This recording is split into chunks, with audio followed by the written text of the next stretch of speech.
I want to give all praises, honor, and glory to Yahawashi Gaal, Bashem Kodash. Double honors to the apostles and elders of Great Millstone who rule well. And shalom to the brothers in the highways and byways pushing this word in all sincerity and truth. The sisters, the believers, the helps. Shalom. This is the brother Irawam from the Mr. Maker Camp, and just gonna do a quick response video to the brother Raquarcom's video. Yahawashi Gaal. It's a family affair, something along those lines. I don't remember the full title, but you'll see the title in post production, right? And just the main question after watching the video was this: if Yahawashi, or who the world calls Jesus, Christ, came for the whole entire world and was to redeem everybody, and his coming in the world was such a good thing, and it doesn't the New Testament doesn't apply unto the term or the definition of Gahal, which I'll get in a sec, which the brother was going through, right? If it wasn't applicable to the New Testament, then why would Herod try to kill Yahawashi as a baby? Because what a lot of people don't understand, that the scriptures have a lot of history around it, and also you'd need to understand even the whole geopolitical environment of its time. There were a lot of political and a lot of cultural, also nations and subjects and kings and tributes being paid and conquering of nations. Israel was at the bottom, right? And what the Messiah came to do was to actually cleanse the city of Israel by redeeming them with his blood, and also to come and save the nation, right, and get them back on top, which is actually to provide the promises that was promised unto Abraham, that would pass on to Isaac, to Jacob, right? All of that would actually be fulfilled through Yahawashi. Yahweh, which is Heavenly Father, his will to be fulfilled through Yahawashi, right? So just going to get two words, to highlight about the definition that the brother brought out, and then I'm going to go ahead and touch on the historical aspect of this topic. Right now, this is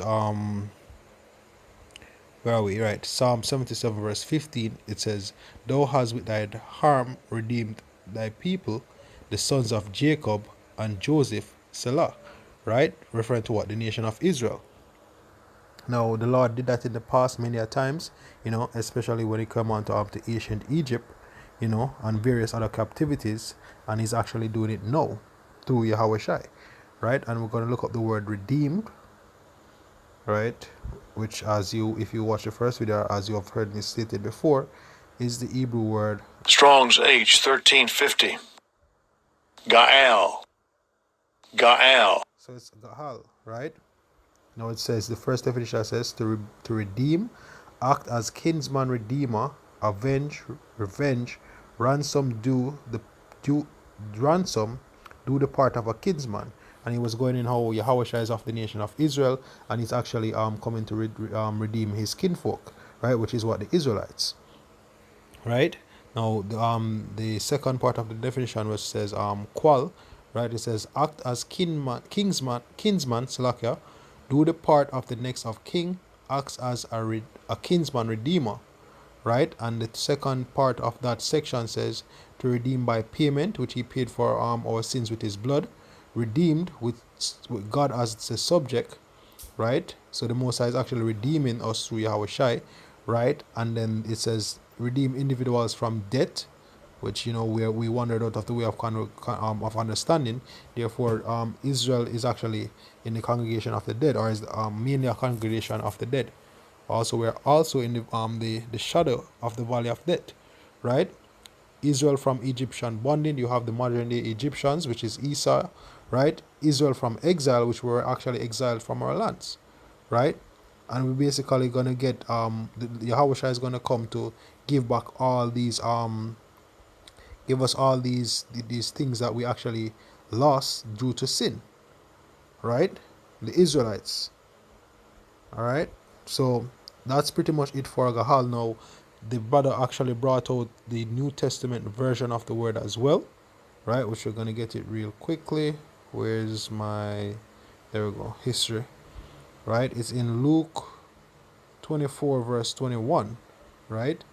It says, but this is when Yahawashi was actually walking with a few of his, after he died, and was walking with some of his disciples, and was telling them about the things that he should have fulfilled, and they didn't know that it was Yahawashi, and they were actually telling him about the death of the Messiah, right? It says, but we trusted that it had been he which should have redeemed Israel, and besides all this, today is the third day since the things were done. Right? Meaning that it's the third day since Yahawashi died. Right? But the key point is within this first sentence, which says, but we trusted that it had been he which should have redeemed Israel. Right? Now it goes back to say what? Of to release on receipt of ransom, redeem, liberate of payment by ransom, liberate, to cause to be released from oneself by to cause to be released to oneself by payment of ransom. Isn't there's in the New Testament it says you were bought with a price, right? To redeem, it says to deliver from evils of every kind, internal and external. Even right now spiritually, Yahawashi is our comforter, because what? He comforts us through the spirits. He guides us through the spirit, which is what? The understanding of these scriptures. As the script as it is written, lo, I come in the volume of the book. Right? So it shows how indeed Yahawashi is our Gala. Right? Now, going back to the main question was which was, if Yahawashi came for the whole entire world, then why Herod tried to kill him, right? And we're gonna go through that right now, get a few articles, and then try to end it off real quickly.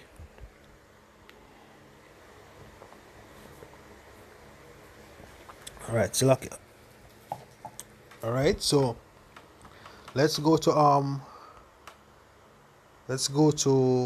Matthew. Should I go to Matthew? Ooh. All right, yeah, let's go to Matthew chapter 2 verse 1, right? As a matter of fact, let me get that precept, the actual precept. New Testament, Matthew 2, right? Matthew 2 verse 1, and this is concerning Yahawashi, right? It says, now when Yahawashi was born in Bethlehem of Judea in the days of Herod the king, behold, there came 3 wise men from the east of Jerusalem, saying, where is he that is born King of the Jews? For we have seen his star in the east, and are come to worship him. When Herod had heard these things, he was troubled, and all Jerusalem with him. Why? Because this would have meant a war against the Romans. It would have meant a turbulence in the city or in the area, right? Because the Romans had the Israelites under tribute. Right, we're going to get that in Luke as well real shortly. The Romans had Israel under tribute, right? They were actually conquered by the Romans. First they went into agreement, but then they were conquered by the Romans, and now the Romans had actually set up Herod over the nation of Israel. So for the Jews to hear that their Redeemer, their Savior, he that was supposed to put them back on top, that was supposed to restore the land and conquer all the enemies of Israel, was to be born. Of course, it would now cause tension, right? So let me continue. It says, when Herod the king had heard these things, he was troubled, and all Jerusalem with him. Exactly, and Jerusalem had a right to be troubled, because what? He went ahead. If you know the full story, he went ahead and he started to kill the babies that were 2 years and younger, because he was actually trying to kill Yahawashi. He was trying to get rid of the threat, right? And verse 4 says, and when he had gathered all the chief priests and scribes of the people together, he demanded of them where Christ should be born. And that is also one thing with the anointed. The book Judea Trembles Under Rome gives a lot of insight on this as well, where it shows that those that were usually anointed would be kings and priests, and Yahawashi is our high priest, based on the order of Melchizedek, and also is also a king, right? So they actually the kings and the priests were generally the ones that would usually be anointed, right? So he was asking, where should he be born, right? And they said unto him, in Bethlehem of Judea, for thus it is written by the prophet, and thou, Bethlehem in the land of Judea art not the least among the princes of Judah, for out of thee shall come a governor that shall rule my people Israel. So you see that it was actually based on what? Rulership. The reason why he was troubled was because his reign and his rulership was being threatened. Because as we said before, as you go into the definition of Gaal, it will link to what? Redeemer, deliverer, savior, right? It was actually a promise or threat to make Israel the dominant force within all the earth, right? So that prophecy. The Jews were looking forward to it. Hence, the disciples asked Yahawashi if at this time shall he return the kingdom of heaven unto us in Acts the first chapter, right? That is why they asked that question. So it was, if you can look from it from a political standpoint, right? And it was what? Specific to the nation of Israel, which you know that nation goes back to what? Nashio, which means what? Race, gene, or lineage, right? That is why the brothers titled that what? It was a family affair. And this is why we keep telling you that, look, the scriptures only apply to the Israelite. The redemption and the glory of the scriptures, you know, the kingdom of heaven, the Lord Yahawashi, you know, the power or the Most High Yahweh, all of this, all the benefits and the blessings of these of these words or of the scriptures are pertaining unto Israel, right? They are pertained unto Israel, right? So what he did, he tried to, as you can read the story for yourself, he actually tried to to kill Yahawashi, right? You can go ahead and read the book for yourself. Now, just to, before I actually come back to Matthew the second chapter, let me go into Luke the first chapter, right? To show that the Salakia, to show that the Israelites were under Roman tribute, right? This is Luke chapter 2 verse 1. And it came to pass in those days that there went out a decree from Caesar Augustus that all the world should be taxed. And in this taxing was first made when Cyrenius was governor of Syria. And all went to be taxed, everyone into his own city. And Joseph also went up from Nazareth, and Joseph also went up from Galilee out of the city of Nazareth into Judea unto the city of David, which is called Bethlehem, because he was of the house and lineage of David, and to be to be taxed with Mary, his espoused wife, being great with child. Right? So it shows that they were tributary unto the Romans, the nation of Israel as well. Right? So let's go back to Matthew chapter 2 and let's view Herod. Now, who was Herod? Right? Who was Herod? Well, this particular Herod, that is, because Herod was a great house with a lot of genealogy, right? They actually came up, you know, after the Maccabees, the Hasmonean dynasty, you know, which if you're familiar with the Apocrypha, that is why they took out the Apocrypha out of the Bible to remove a lot of history.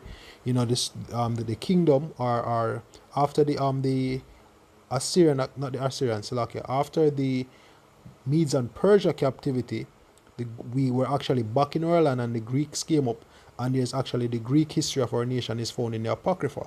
Then afterwards you have the New Testament, which is documenting what the time when the Romans were fully in power, because the second Maccabees, I think, made mention of when we actually made an agreement with Rome when they were just coming up. Right? So let's look up Herod, right? It says Herod, the name of a royal family that flourished among the Jews in the times of Christ and the apostles. Right? Herod the Great was the son of Antipater of Idumea. Right? So they were actually Edomites. Appointed king of Judea BC 40 by the Roman Senate at the suggestion of Antony and with the consent of Octavian, he at length overcame the great opposition which the country made to him and took possession of the kingdom. Right? Now let me get down to the point a bit. Right? He says he was brave and skilled in war, learned and sagacious, but also extremely suspicious and cruel. right? It says, hence he destroyed the entire royal family of Hasmoneans, put to death many of the Jews that opposed his government, and proceeded to kill even his beloved wife Miriam of the Hasmonean line and his two sons which she bore him, by the acts of bloodshed, and especially by his love and imitation of Roman customs and institutes, by the burdensome taxes imposed upon his subjects. He so alienated the Jews that he was unable to regain their favor by his splendid restoration of the temple and other acts of munificence. Right? Now, this Herod the Great was actually of the he actually was of the he's basically the head of the Herodian line at the time, and you see the Hasmonean family. Right? Now, what a lot of people don't know is that these family, I did a couple research, but only found about one of the links, from years ago, that shows that one of the reasons why actually the Herodians were are the Edomites were able to stay in their land during the time of Maccabees. John Hyrcanus, which was of the line of the Maccabees, was due to the fact that they agreed to keep the laws of Israel in order to keep their land. I think a while back I found it on the Wikipedia site, but I do have a reference here which supports some of those claims. Right? Now, this is from the Jewish Encyclopedia, and it says high priest, prince of the Hasmonean family. Right? This is talking about John Hyrcanus. Right? It says he was a wise and just ruler and skillful warrior. Right? As a young man, he distinguished himself as a general in war against the Syrian general Kendibius, whom he defeated. That John was given the surname Hyrcanus on the account of his victory is a tradition of Gratz, and others attribute historical significance. Right? When his father Simon Maccabeus was assassinated at Jericho by his son-in-law Ptolemy, John succeeded in escaping from those sent by Ptolemy to murder him also. Right? Now that is just a quick back history and everything. Now let me go down to the point here. Right? It says the alliance with the Romans. In 130, Hyrcanus, a vassal of the Syrian king, marched against the Parthians. Antiochus Sidetes fell in ensuing battle. Right? It says, in despair at his ignominious defeat, sought death. His brother Demetrius II ascended the throne for the second time, but retained it for only a short period.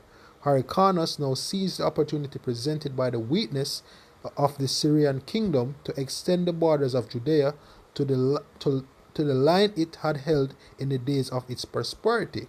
Right? So I think some of these are within the Apocrypha.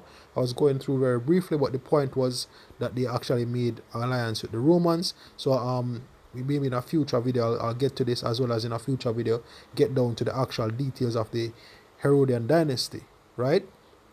It says, to shake off the Syrian bondage and enlarge his domains, he endeavored to form an alliance with the Romans. Right, I think I saw this part in the Apocrypha. What as I said, not going to go into it too much because not enough research was done. Right, it says, to this end he followed the example set by his predecessors and sent an embassy to Rome.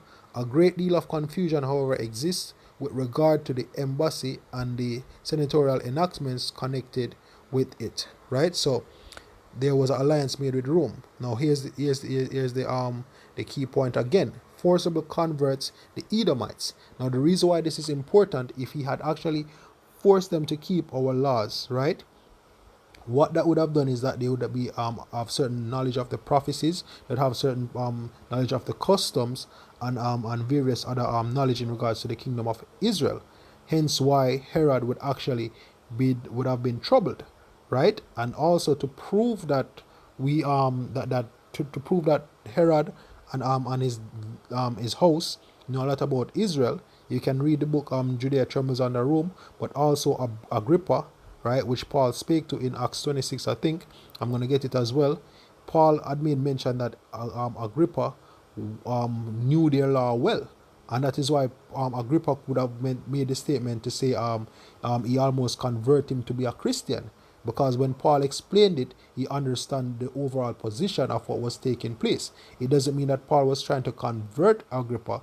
It was just that he understood what he was saying based on the fact they would have been familiar with our laws, our customs, our doctrines and everything. Right? Now I'm going to jump to the point here. It's right under the bar. Right? Hold on, let me get it. All right. Right after victoriously ending the war in Samaria, he proceeded to subdue the Edomites, also always a menace to the southern parts of his domain, right, of his domains. With funds which he said to have obtained from David's sepulchre, he hired foreign troops, dismantled Adora and Marcia, the strong places of Edom, and forced the Edomites to accept the Jewish religion and submit to circumcision. Right? In regards to the funds, don't know how true that is. Didn't research it. Really doubt it. But hey, not really sure about that part. Right? Now it says, this is the first instance of forcible conversion in Jewish history. In this, Hyrcanus allowed his zeal for the Jewish cause to lead him to take a step which will later wrought harm. Why is that? Right? For the Edomites belonged to the family of the Herodians, who were to bring about the ruin of the Hasmoneans. Meaning what? The Maccabee family, which we read up top that the Hasmoneans were actually the Maccabees family. We also read it within the BLB as well, where just a few moments ago. Right? So that's mainly the point from here.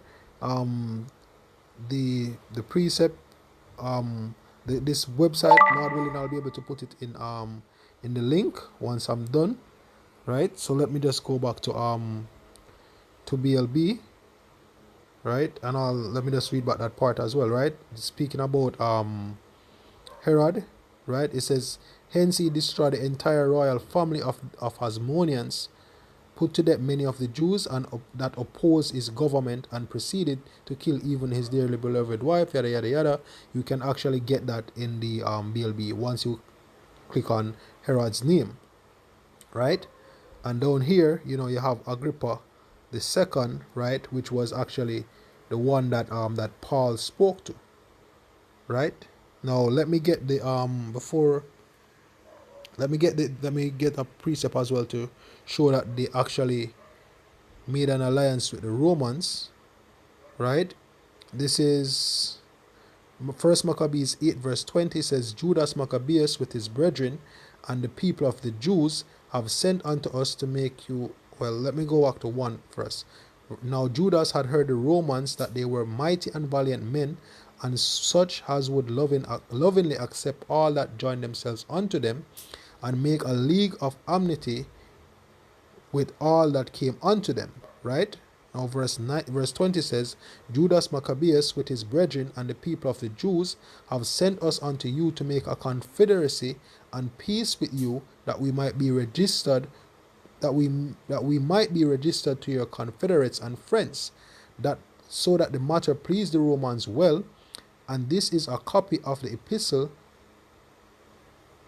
Right, going down, it says, good success be to the Romans and to the people of the Jews, by sea and by land forever, the sword also and the enemy be far from them. Right, and it goes down until it says, if there first come any war upon the Romans or any of their confederates through all their dominion, the people of the Jews shall help them as the time shall be appointed with all their hearts. Right? It says, neither shall they give anything unto them that make war upon them, or aid them with victuals, weapons, money, or ships. It basically states what the covenant would be. Right? And it says, in same manner also, if war first come out to the nation of the Jews, the Romans shall help them with all their hearts according to the time that shall be appointed. And they actually made a league. Right? So that was part of the that was in the article as well. Right? But that agreement, as Esau being the devil that he is, after a while, Rome saw ways how they could actually overtake our people. They did, and when they finally did, they put Herod Antipater of Idumea, right?